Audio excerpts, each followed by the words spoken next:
Fi fe benderfynodd hi alw fi'n Alf yn lle. Alf? Read that. Alf, read that. Alf, read that. Alf, read that. Alf, read that. Alf, read that. Alf, read that. Alf, read that. Alf, read that. Chymig yn rhydd. Hei ti, hei ti, hei pawb. Ti'n be? Mae Roald Dahl yn ysgrifio anti-sponge fel hyn. Fel bresychen wen soedlyd wedi berwi yn rhy hir. Beth yw bresychen?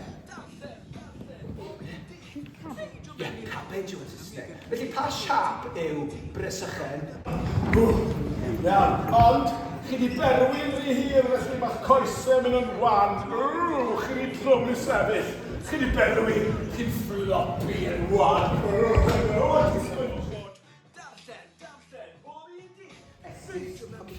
Cnoi gwy. Yr holl amser tan bod ni'n cyrraedd y stori nesaf. Ti'n barod? Darllen yn helpu dy iaith o sillafu. Mi fydd dy wybodaeth yn anodd i'w Sawl blwyddyn yn ôl cafodd ei eni. Neud o mewn I lyfr. Chymig yn rhydd. Hei ti, hei ti.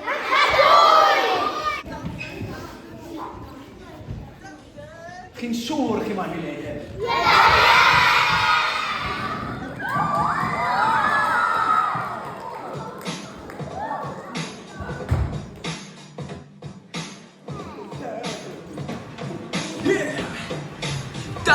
Darllen, bob un dydd.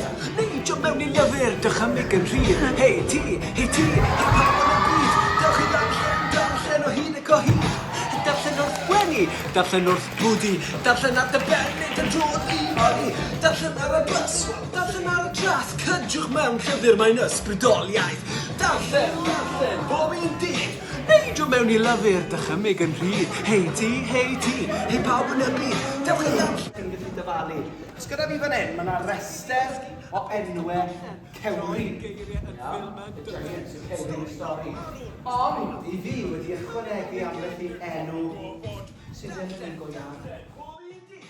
Neidio mewn I lyfr, dychymig yn rhydd. Hei ti, hei pawb yn y byd. Dewch I darllen y byd. Dal I fynd, mae pethau o ti.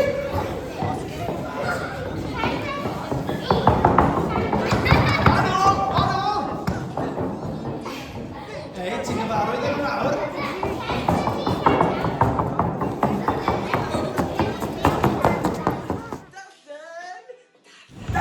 Darllen, bob un dydd. Neidio mewn I lyfr, dychymig yn rhydd. Hei ti, hei pawb yn y byd. Dewch I darllen o hyd ac o hyd. Darllen wrth gwenu, darllen wrth bwdi. Darllen at y bennid yn drodd I fyny. Darllen ar y bus, darllen ar y trath. Cydwch mewn llyfr mae'n ysbrydoliaeth. Darllen, bob un dydd. Neidio mewn I lyfr, dychymig yn rhydd. Hei ti, I pawb yn y byd. Dewch I darllen o hyd ac o hyd. Os ydych chi'n cysgu, beth o darllen. Troi y geiriau yn ffilm yn dy ben. Stori am arwr, stori am ddigilydd. Stori am ddigilydd am ofod. Darllen, bob un dydd. Neidio mewn I lyfr, dychymig yn rhydd. Hei ti, hei pawb yn y byd. Dewch I darllen o hyd ac o hyd. Mae darllen yn helpu dy iaith o sillafu. Mi fydd o wybodaeth yn anodd i'w drechu. Os I chi rhyw ddydd yn bod yn awdur, darllen yw'r ffordd I ddechrau'r awdur. Darllen, bob un dydd. Neidio mewn I lyfr, dychymig yn rhydd. Hei ti, hei pawb